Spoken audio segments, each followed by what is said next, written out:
Okay, let's start with gluconeogenesis. Is it a reversible of glycolysis? Yeah, but not all. There are parts where it cannot be reversible. Gluconeogenesis is a de novo synthesis of glucose from non-hexose precursor. For example, glycerol, lactate, and certain amino acid. This pathway occurs mainly in liver and kidney cortex and a lesser extent in the small intestine. Basically, when do we need gluconeogenesis? First, it supplies the need for plasma glucose between meals. Antara kita punya kata makan lah, antara makan. The second one, it provides glucose when dietary intake is insufficient or absence. Tak cukup intake tak cukup, so dia akan provide glucose lah.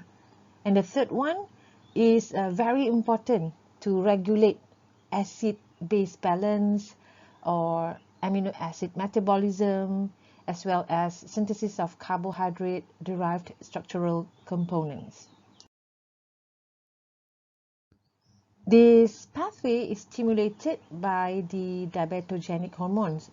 Contohnya, glucagon, growth hormone, epinephrine, and also cortisol.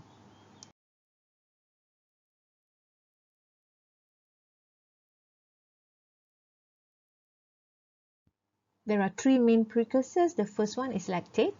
Lactate is from anaerobic glycolysis in exercising muscle, and also from red blood cells via the Cori cycle.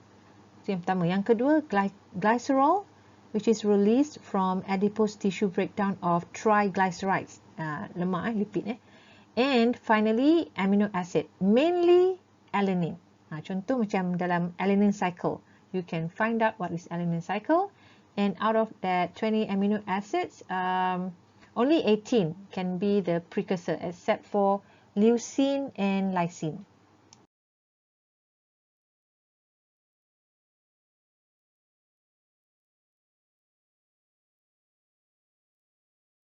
Usually, gluconeogenesis occurs beyond around 8 hours of fasting, when liver glycogen stores start to deplete and an alternative source of glucose is required. So, macam mana nak hubung kait dengan kita punya ekspedisi kayak or ekspedisi hiking or ekspedisi mountain bike. Glucogenic enzymes are present in the cytosol, mitochondria, and endoplasmic reticulum of the tissues in which this pathway is present. Net gluconeogenesis occurs during starvation and after a meal high in fat and protein without carbohydrate. So, akan berlaku net gluconeogenesis.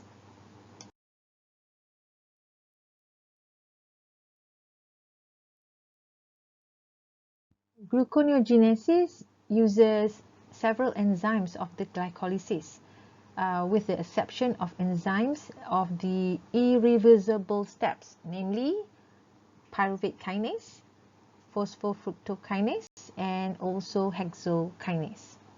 Yang ni saja guna enzim yang berbeza.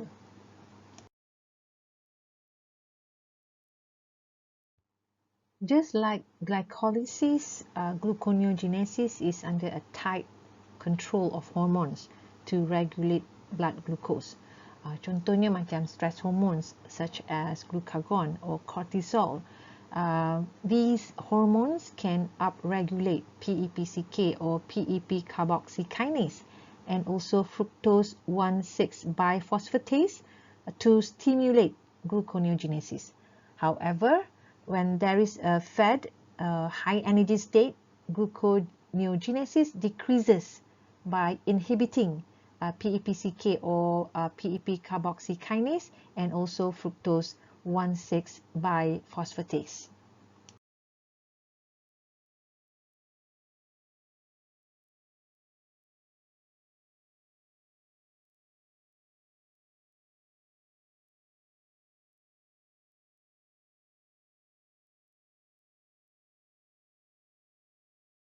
In glycolysis, there are 3 irreversible reactions. Now let's look at the 3 irreversible reactions in glycolysis and what are the bypass reactions. There are 3. The first one is phosphoenol pyruvate is formed from pyruvate by way of oxaloacetate through the action of pyruvate carboxylase and phosphoenol pyruvate carboxykinase or PEPCK. Itu yang pertama. Yang kedua, fructose 6-phosphate is formed from fructose 1,6-biphosphate by hydrolysis of the phosphate ester at carbon 1, and then fructose 1,6-biphosphatase will catalyze this hexagonic hydrolysis. Itu yang kedua. Yang ketiga, glucose, we know it is formed by hydrolysis of glucose 6-phosphate in a reaction catalyzed by glucose 6-phosphatase. Let's check out the checkpoint in the next slide. In gluconeogenesis, the conversion of pyruvate to PEP, the conversion of fructose 1,6-biphosphate, and the conversion of glucose 6-phosphate to glucose all occur very spontaneously, which is why these processes are highly regulated in the body. It is important for the organism, for human or animals, to conserve as much energy as possible. When there is an excess of energy available, gluconeogenesis will be inhibited.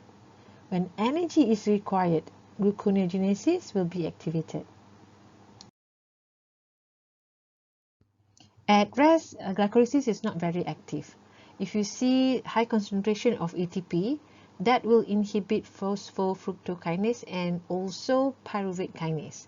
Whereas glucose 6-phosphate will inhibit hexokinase.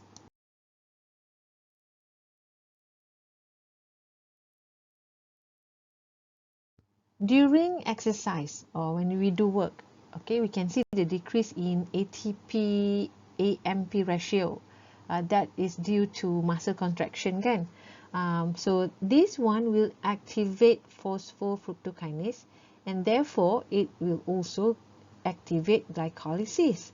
Okay, now relate that one to the activity, kayak ke, mountain bike ke, hiking ke, marathon ke, right? Okay, let's look at the first checkpoint. The conversion of pyruvate to PEP is regulated by an intermediate called acetyl-CoA. Ini famous ni. Specifically, pyruvate carboxylase is activated by acetyl-CoA. Sebab apa? Acetyl-CoA ni, it is an important metabolite in Krebs cycles, which will produce a lot of energy. Bermakna, when the concentration of acetyl-CoA are high, organisms will use pyruvate carboxylase to channel pyruvate away from TCA cycle. Hantar ke tempat lain lah. If the organism does not need more energy, then it's best to divert those metabolites towards storage. Maksudnya disimpan lah, or other necessary processes. If you look at this checkpoint, pyruvate must be converted into oxaloacetate first, then only it will be converted into phosphoenol pyruvate. So there are 2 enzymes here. The first one is pyruvate carboxylase, and then we have PEP, carboxykinase. Okay, the second checkpoint is the conversion of fructose 1,6-biphosphate to fructose 6-phosphate.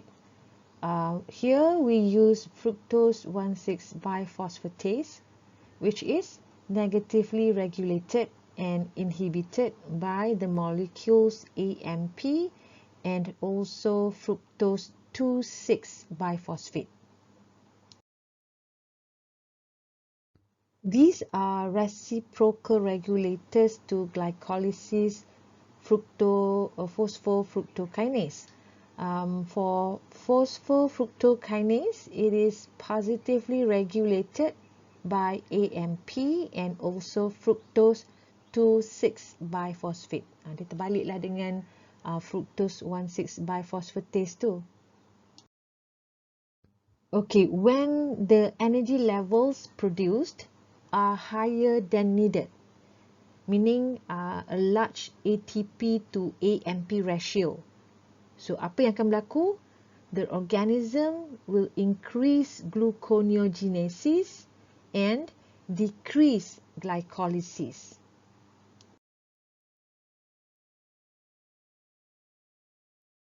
Sebaliknya, when energy levels are lower than needed. Contoh macam kita perlu tenaga tapi energi yang terhasil itu sedikit. Meaning low ATP to AMP ratio. So apa akan berlaku? The organism will increase glycolysis and decrease gluconeogenesis. Jadi kenalah relate this pathway kepada your task, hiking or kayaking, bukan sushiking ataupun running, you know, buatlah. Okay, finally the conversion of glucose 6-phosphate to glucose, which will use glucose 6-phosphatase as an enzyme. This enzyme is controlled by substrate level regulation. Okay, apa benda tu substrate level regulation tu? This type of regulation is actually controlled by metabolite. Dalam case ni, that metabolite is glucose 6-phosphate. Okay, when glucose 6-phosphate increases, the concentration, glucose 6-phosphatase will increase dia punya activity. Thus, more glucose is produced.